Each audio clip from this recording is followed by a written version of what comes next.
হাজার হাজার বছর ধরে জ্যোতির্বিজ্ঞানীরা মহাবিশ্বের আকার ও বয়স নিয়ে মৌলিক প্রশ্নগুলোর সঙ্গে লড়াই করে গেছেন। মহাবিশ্ব কি চিরকাল ধরে বিস্তৃত, নাকি এর কোথাও একটি সীমানা আছে? এটি কি চিরকাল ছিল, নাকি কোথাও এক সময় এর উদ্ভব হয়েছে? 1929 সালে ক্যালটেকের একজন জ্যোতির্বিজ্ঞানী এডুইন হাবল একটি গুরুত্বপূর্ণ আবিষ্কার করেন, যা এই প্রশ্নগুলোর বৈজ্ঞানিক উত্তর খুঁজে পাওয়ার পথে নিয়ে যায়। তিনি আবিষ্কার করেন যে মহাবিশ্ব প্রসারিত হচ্ছে। প্রাচীন গ্রিকরা বুঝতে পেরেছিলেন যে একটি অনন্ত মহাবিশ্ব কেমন দেখতে হতে পারে তা কল্পনা করা খুব কঠিন, কিন্তু তারা এটাও ভাবতেন যে যদি মহাবিশ্ব সসীম হয় এবং কেউ যদি তার সীমানায় হাত বাড়ায়, তাহলে সেই হাত কোথায় যাবে? গ্রিকদের এই দুটি প্রশ্ন এক ধরনের বিরোধাভাস বা প্যারাডক্স সৃষ্টি করে। মহাবিশ্ব হয় সসীম নয়তো অসীম হতে পারে, এবং উভয় বিকল্পেই সমস্যা ছিল। আধুনিক জ্যোতির্বিজ্ঞানের উত্থানের পর আরেকটি প্যারাডক্স জ্যোতির্বিজ্ঞানীদের ভাবিয়ে তোলে। 1800 সালের শুরুর দিকে জার্মান জ্যোতির্বিজ্ঞানী হেনরিক ওলবার্টস যুক্তি দেন যে মহাবিশ্ব অবশ্যই সসীম।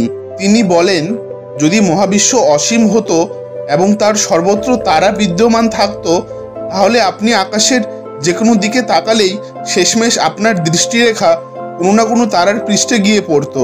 যদিও দূরের তারাগুলোর দৃশ্যমান আকার ছোট হয়, তবুও ওদের সেই ছোট্ট পৃষ্ঠের উজ্জ্বলতা একটি ধ্রুবক বা অপরিবর্তিত অবস্থা মাত্র। তাই যদি মহাবিশ্ব অসীম হতো, তাহলে রাতের আকাশের পুরো পৃষ্ঠটাই একটি তারা হিসেবে উজ্জ্বল দেখাতো। কিন্তু বাস্তবে আকাশের অন্ধকার অঞ্চল রয়েছে, তাই মহাবিশ্ব সসীম হতে বাধ্য। কিন্তু আইজ্যাক নিউটন যখন মাধ্যাকর্ষণের সূত্র আবিষ্কার করেন, তিনি বুঝতে পারেন যে মাধ্যাকর্ষণ সর্বদা আকর্ষণীয়। মহাবিশ্বের প্রতিটি বস্তু একে অপরকে আকর্ষণ করে। যদি মহাবিশ্ব সত্যি সসীম হতো, তাহলে এইসব বস্তুর পারস্পরিক আকর্ষণের ফলে মহাবিশ্ব অবশ্যই নিজের মধ্যেই ভেঙে পড়ত। কিন্তু তা তো ঘটেনি। ফলে জ্যোতির্বিজ্ঞানীরা একটি নতুন প্যারাডক্সের মুখে পড়েন। অ্যালবার্ট আইনস্টাইন যখন আপেক্ষিকতার সাধারণ তত্ত্বে মাধ্যাকর্ষণের ব্যাখ্যা দেন, তখন তিনি নিউটনের মতো একই সমস্যায় পড়েন। তার সমীকরণ বলছিল যে মহাবিশ্ব হয় সম্প্রসারিত হবে, না হয় সংকুচিত হবে। অথচ তিনি ধরে নিয়েছিলেন যে মহাবিশ্ব স্থির। তার মূল সমাধানে তিনি একটি ধ্রুবক পদ যোগ করেন, যাকে বলা হয় কসমোলজিক্যাল কনস্ট্যান্ট বা মহাজাগতিক ধ্রুবক, যেটা বৃহৎ স্কেলে মাধ্যাকর্ষণের প্রভাবকে বাতিল করে দেয় এবং একটি স্থির মহাবিশ্ব নির্দেশ করে। কিন্তু পরে হাবল যখন আবিষ্কার করলেন যে মহাবিশ্ব আসলে সম্প্রসারিত হচ্ছে, তখন আইনস্টাইন এই কসমোলজিক্যাল কনস্ট্যান্ট বা মহাজাগতিক ধ্রুবককে তার গ্রেট ব্লান্ডার বা সর্বশ্রেষ্ঠ ভুল বলে অভিহিত করেছিলেন। এই সময়েই বৃহৎ টেলিস্কোপ নির্মিত হচ্ছিল, যা ক্ষীণ বস্তুগুলোর স্পেকট্রা বা তরঙ্গ দৈর্ঘ্য অনুযায়ী আলোর তীব্রতা সঠিকভাবে মাপতে পারত।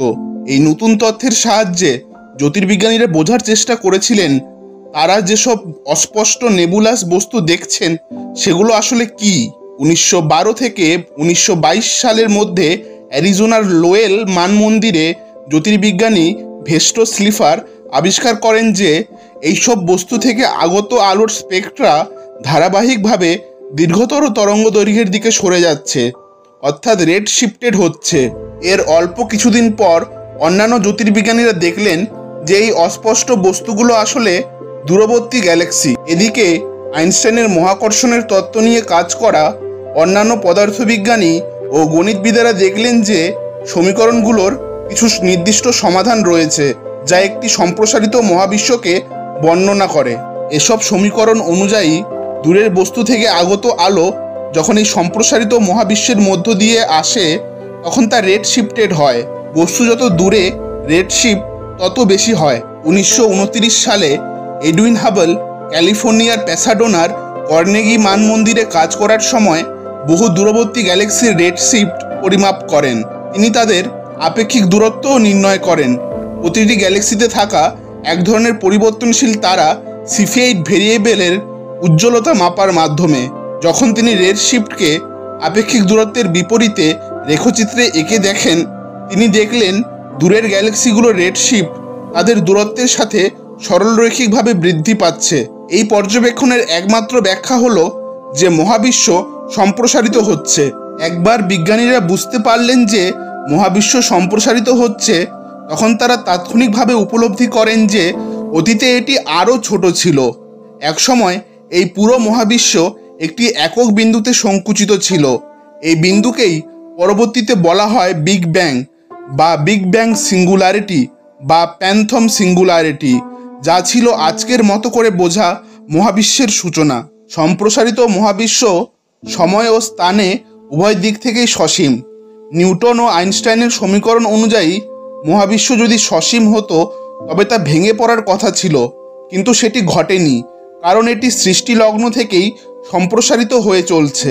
মহাবিশ্ব একটি চিরপরিবর্তনশীল অবস্থায় রয়েছে।